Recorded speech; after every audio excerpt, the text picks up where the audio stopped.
শুরু করো একবার দুইবার করিয়া 100 বার যদি আপনি তিলাওয়াত করি আল্লাহর দরবারে হাত উঠায় দোয়া করেন, আপনার মা নাই বাবা নাই কবরের বাসিন্দা হয়ে গেছেন।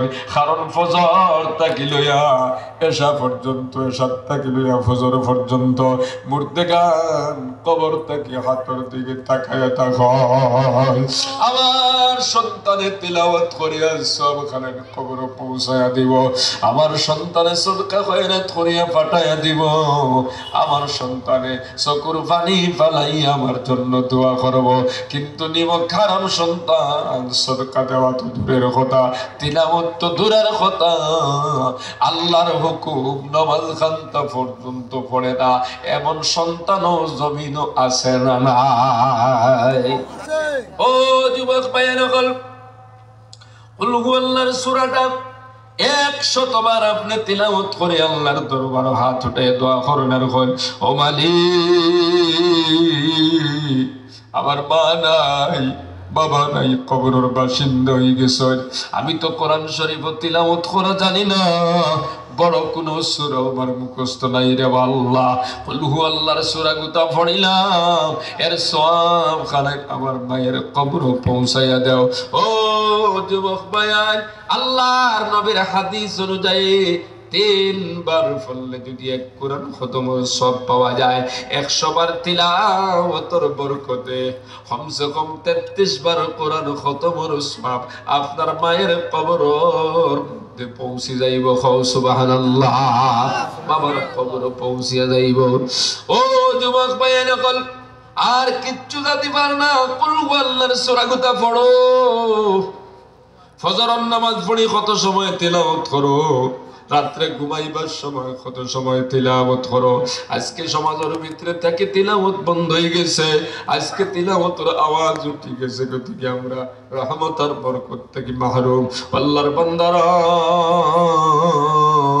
ফজরের নামাজ পড়ি কত সময় তিলাওয়াত করবা, রাত্রে ঘুমাইবার সময় কত সময় তিলাওয়াত করবা।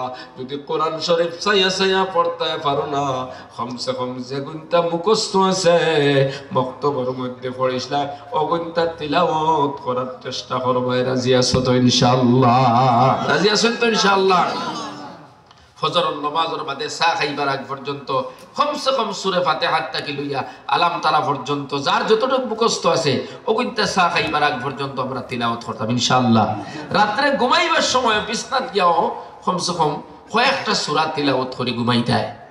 ও যুবক ভাই, কুল আউযু বিরাব্বিল ফালাক, কুল আউযু বিরাব্বিন নাস, ও দুইটা সূরা 3 বার পড়লে কত সওয়াব জানো নে, কত লাভ হয় জানো নি? আল্লাহর নবী বলেন 3 বার যদি পড়িয়া হাতর তালুর মধ্যে ফু দিয়া পাউতা কি মাথা পর্যন্ত একবার মুছিয়া দিল, দুনিয়ার কোনো জাদু টোনা, দুনিয়ার কোনো বানবিদ্যা, দুনিয়ার কোনো কুফুরি শক্তি আপনার গায়ের মধ্যে স্পর্শ করতে পারবে না। সুবহানাল্লাহ।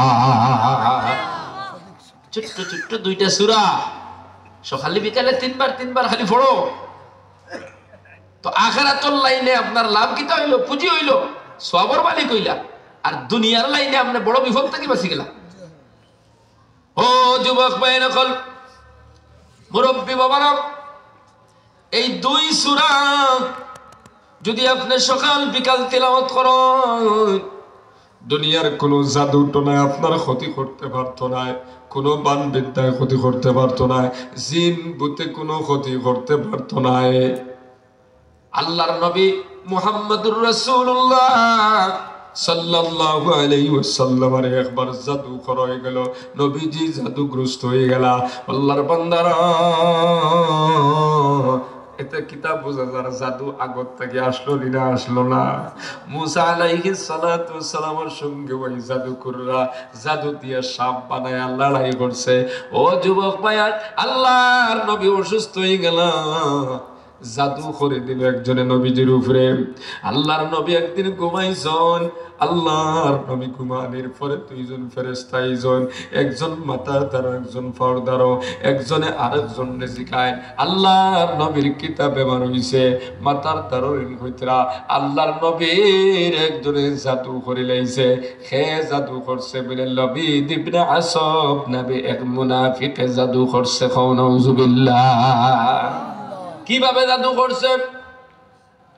বলে নবীজির মাথার চুল মোবারক দিয়া আর খাজুরের জড় দিয়া, গাছের জড় দিয়া এবং শিরনির দ্বারা দিয়া এইভাবে 11টা গাড়ি দিয়া মদিনার অমুক কুয়ার তলে 11টা গাড়ি দিয়ে পাথর দিয়ে চাপা মারি রাখি দিছে। একজনে আরেকজন জিকাইতে কিলা খম্ব বলে এই জড়ি অক্সা উঠাইয়া নিয়া যদি গাইটগুন কুলা হয়ে যায় আল্লাহর নবীর বেমার কমি যাইব।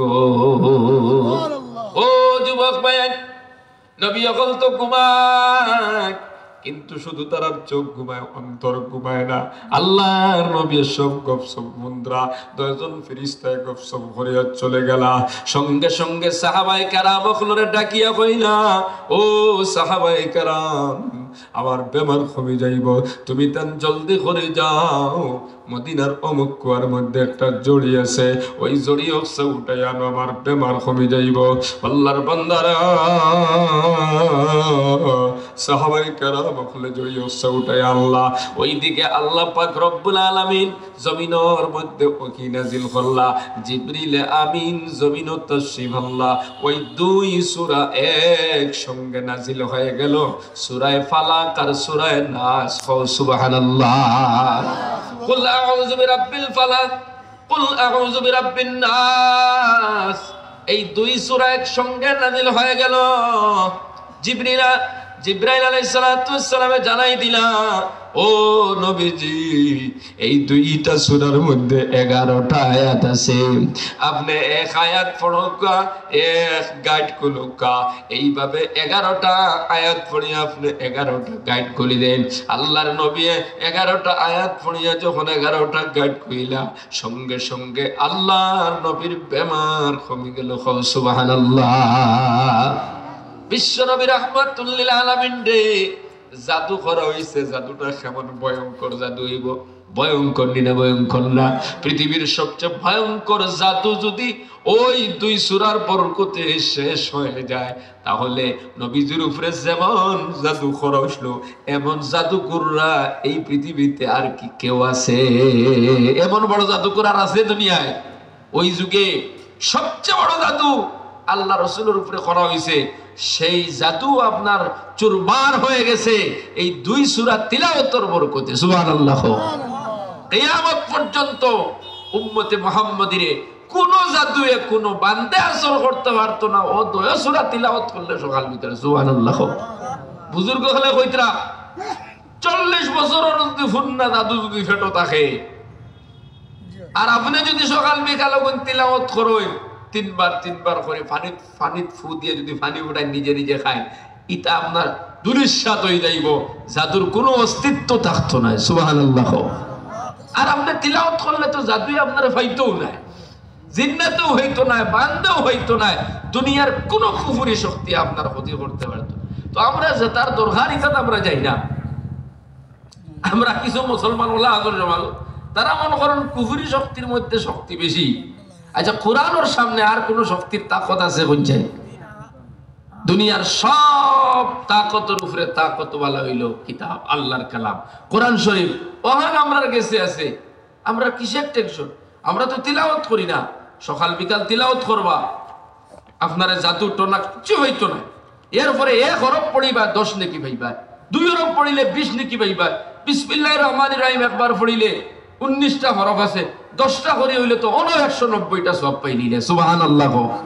তা আপনি চিন্তা করুন, আলহামদুলিল্লাহ সূরা পড়িলে কত সওয়াব পাইবা, কুল আউযু বিরাব্বিন নাস পড়িলে কতটুক সওয়াবের মালিক হইলা, কুল আউযু বিরাব্বিল ফালাক পড়িলে কত সওয়াব পাইলা, কুল হুয়াল্লাহর সূরা পড়িলে খালি তো সওয়াবই ওরাব। এই দুনিয়ায় কেন আইছিও তো সওয়াব সংগ্রহ করবার লাগি, নেকি সংগ্রহ করবার লাগি, আখিরাতের পুঁজি বানাইবালে। ও যুবক ভাইরা, মুরব্বি বাবারা, কয়দিন দুনিয়াত থাকবাই, হঠাৎ করে তোমার মৌত হয়ে যাইব, তুমি কবরের বাসিন্দা হয়ে যাইবা। আল্লাহর বান্দারা, এই দুনিয়ায় কাম চিরস্থায়ী থাকবার জায়গা নাই। এই দুনিয়ার থেকে আমাদের পূর্বে যারা ছিল তারা সবাই চলে গেছে, আমরাও কবরের বাসিন্দা হয়ে যাইব, আমরাও কবরের বাসিন্দা হয়ে যাইব। আমরা আগে যারা এই দুনিয়ার ছিল তারা সবাই কবরের বাসিন্দা হয়ে গেছে, আমরাও একেবারে দুনিয়া ছাড়ি কবর যাইব গিয়া। কবরের জিন্দেগি কেন বড় কঠিন, বড় লম্বা জিন্দেগি। দুনিয়ায় তো একটা নির্ধারিত আছে 40-50 বছর অথবা 100 বছর, কিন্তু কবরের জিন্দেগি কেন কোনো নির্ধারণ আছে নি বলে আপনি 1.5-2 বছর রইবা বা 100 বছর রইবা? ও যুবক ভাইরা, আল্লাহ রাব্বুল আলামিন ফরমাইতরাম, কুল মাতাউদ দুনিয়া কালিল। আল্লাহ ফরমাইতরাম, নবী আপনি জানায়া দেন, দুনিয়ার জিন্দেগি কেন একবারে কম সময়ের জিন্দেগি, কলিল জিন্দেগি। এই দুনিয়ার মধ্যে আপনি বেশি দিন থাকতে পারতায় নাই। ও যুবক ভাইয়ের, হয়তো 50 বছর রইবায়, 70 বছর রইবায়, অথবা 100 বছর, তারপরে এই দুনিয়া ছাড়িয়া যাওয়া লাগবো, নিলে লাগতো না। এরপরে সামনে দিয়া আপনার আমার জন্য একটা জগৎ, কবরের জগৎ। আল্লাহর বান্দারা, ওই কবরের মধ্যে হাজার হাজার বছর পর্যন্ত থাকা লাগবো। কত বছর থাকবো আল্লাহু আলাম, আল্লাহ পাকেই ভালো জানেন। তারপরে আল্লাহ কিয়ামত অনুষ্ঠিত করবা, হাসরের ময়দান কায়েম হবে। ওই হাসরের ময়দানের একদিন হইব মিকদারুহু 50 আলফ সানা। আল্লাহ পাক বলেন, হাসরের ময়দানের একদিন হইব 50,000 বছরের সমান। আল্লাহু আকবার। ও যুবক ভাই, তাহলে সামনের 2টা ঘাট বড় ভয়ঙ্কর। একটা হইল কবরের জীবন, আর একটা হইল হাসরের দিন। কথা দেখি না? তারপরে নাকি প্রতি ওজন করা হইব। আপনি যদি জান্নাতি হন, ওই জান্নাতের ভিতরে আপনার নতুন জীবন শুরু হবে, আর কোনোদিন শেষ হবে না। আল্লাহর বান্দারা, এবার প্রশ্ন হলো, আপনি হঠাৎ করে মারা গেলায়, ওই যে কবরের জিন্দেগি শুরু হইল, কবরের মধ্যে আপনি হাজার হাজার বছর যে থাকা লাগবো। ওই কবরের জিন্দেগি যদি আপনার কাছে নেক আমল থাকে না, আপনি যদি বালা কাম করিয়ে যান না, আমলে সালেহ করিয়ে যান না, ওই কবরের জিন্দেগি আপনার জন্য হবে বড় ভয়ঙ্কর। আল্লাহর নবী বলেন, যখন বান্দা কবরের মধ্যে যায়, ওই বান্দার কাছে আল্লাহ পাক 2 জন ফেরেশতা পাঠায় দেন। একজনের নাম হলো নেকির, আর একজনের নাম হলো মুনকির।